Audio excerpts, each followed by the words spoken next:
Salutare tuturor! Bine v-am găsit, dragilor! Un nou videoclip. Suntem la sfârșitul lunii aprilie și o să vă explic în mare ce fac. Deși bate vântul, nu știu dacă se înțelege ceva, dar asta este, mergem înainte și pe ploaie și pe vânt, pentru că treburile nu ne așteaptă și da, trebuie să continuăm cu activitatea noastră de grădinărit, pentru că apoi urmează alte treburi, vine și Paștele și trebuie să ne pregătim corespunzător, așa că dăm înainte pe repede înainte cu treburile.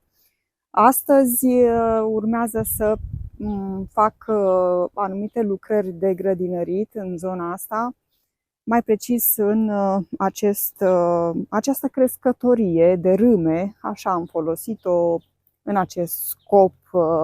Am crescut râmele în ideea de a obține humusul de râme, atât lichid cât și solid. Avem aici o gaură în care se scurgea lichidul și cu el fertilizam plantele. Din păcate nu au supraviețuit, așa că da, nu mai avem râme, dar avem humusul de râme jos. Cu siguranță vom reîncepe să facem crescătoria de râme. Ca să nu îl țin degeaba, am hotărât să plantez câteva răsaduri de roșii, răsaduri inimă de bou.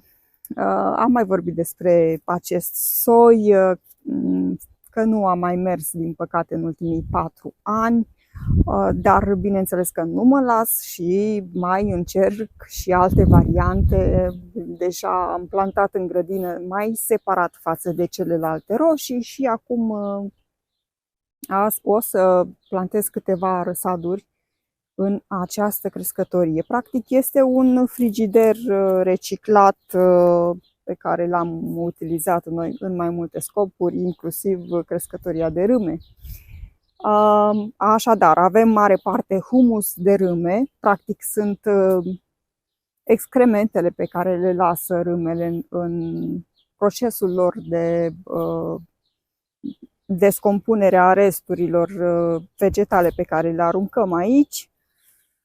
Și este foarte bun îngrășământ natural pentru toate plantele. Practic deja avem îngrășământul, respectiv humusul de râme, care a rezultat de-a lungul timpului aici în crescătorie, plus am mai adăugat câteva frunze uscate pe care le-am depozitat noi în saci și niște cartoane care ne-au rămas nouă.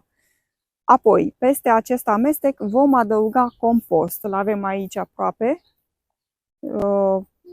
lada de compostare, care trebuie și ea, bineînțeles, să nu mai rezistă prea mult pentru că are câțiva anișori. Va trebui să găsim un alt loc în toamna asta de a composta resturile vegetale.